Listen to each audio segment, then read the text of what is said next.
You think you love yourself, but do you actually apply it?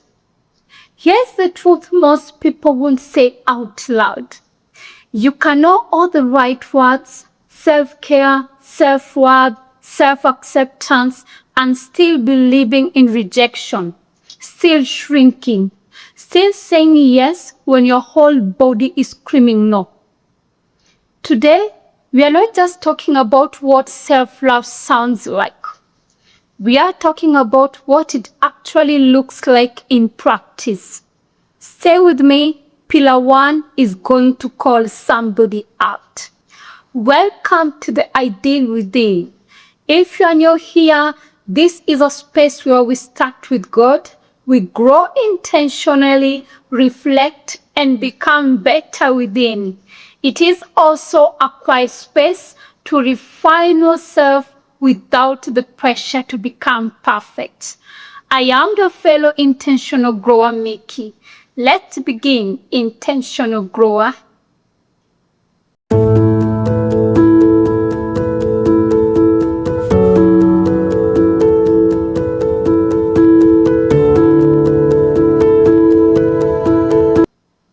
There are 4 pillars of self-love you've probably have heard before. Self-care, self-acceptance, self-awareness, and self-compassion. They sound good in caption, right? But knowing them isn't the same as living them. So today, I want to walk you through 6 real practical acts of self-love. The kind you can start today, not someday. Let's get into it. Pillar 1, boundaries. Not just setting them, applying them. Here is the truth. Most people have boundaries and still live in rejection. They say yes when they mean no. They stay silent, but underneath that silence, resentment is quietly building. And that resentment doesn't disappear, it just waits. So let's ask the real question. It's not, do you have boundaries? It's, do you apply them?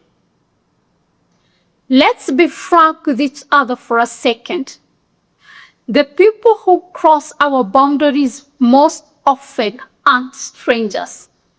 They are the ones closest to us. Family, close friends, colleagues. The people whose disappointment cost us something. And that's exactly why it's hard to say no to them. To protect your peace, you don't always need to cut somebody off completely. Sometimes the answer is simpler than that. Here is what applying a boundary actually looks like in real life. 1. Keep your distance. Learn to walk away from the moment, even if you can't walk away from the relationship. 2. Saying no without over-explaining. A full sentence is a full answer. It doesn't need justifications attached to it. Personally, I used to struggle with over-explaining. I'll talk myself in circles trying to justify a simple no. Desperate for them to see it wasn't a rejection. I wanted them to understand. But I came to realize that I was abandoning myself just to be understood, and I quit over explaining myself. 3. Pause before responding. You don't have to answer requests in the moment. This buys you time to decide instead of reacting out of guilt. 4. Limit access, not just words. You can mute some group chats. You don't have to pick every call. You don't have to respond to every message. Have some hours that you have set aside to focus on yourself. 5. Let people be upset. Applying boundaries means you have to tolerate people's disappointment, not managing it for them. 6. Repeat it without renegotiating. If they push back, you don't need a new argument, just reset it. And 7, match your actions to your words. If you say you won't lend money anymore and keep doing it, then boundary isn't really yet. It's just a sentence. A boundary that lives only in words is just a wish. Pillar 2, invest in your inner self. The second act of self-love is investing in what's happening underneath the surface. Your healing, emotional resilience, and mental strength. I've mentioned this before, but it bears repeating. How do you invest in your inner self if you want to heal? The first act is journaling. Journaling is one of the most underrated forms of healing, not because it fixes everything, but it makes you to witness yourself honestly. 2, fasting, not just from food, from people, from noise, from constant input. Give your inner self room to actually process instead of just survive. 3, this is the part that most people skip. Forgive yourself.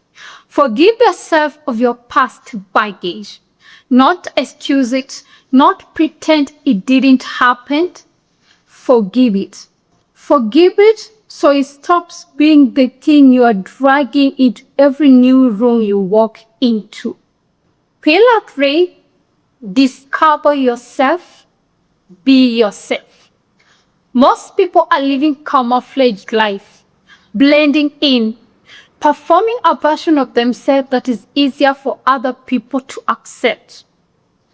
Discovering yourself begins by knowing your purpose, what you actually value, what you actually want, and then stay true to them, even if it's not the popular answer in the room. I recommend that you read this book by Dale Carnegie, How to Enjoy Your Life and Your Job. There is a wonderful chapter on find yourself, be yourself. It's going to help you to discover your purpose. The 4th pillar, respect yourself. What do we mean?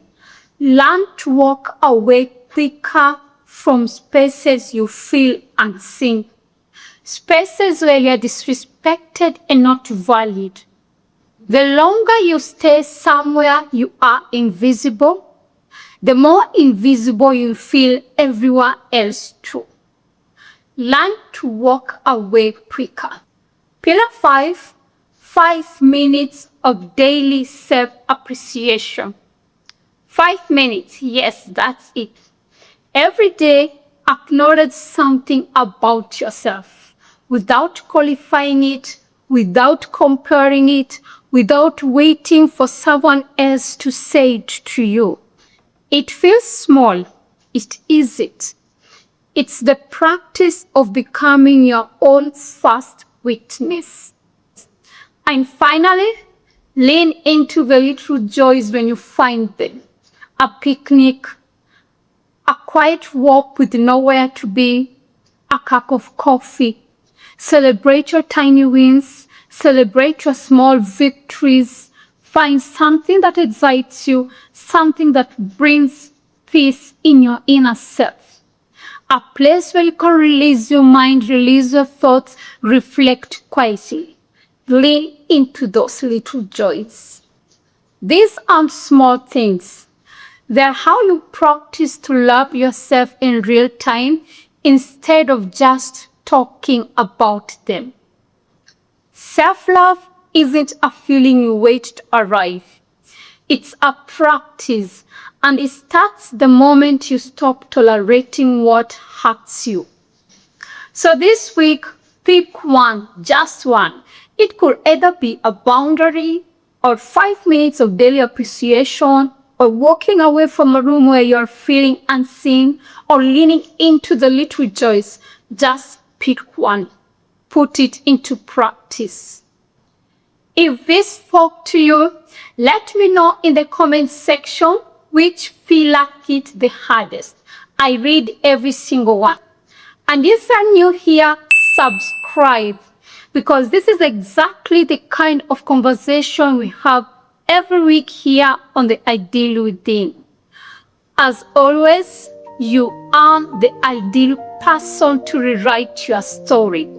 You are not behind. You are growing. You are becoming. Be patient with yourself. I'll see you on the journey. Peace.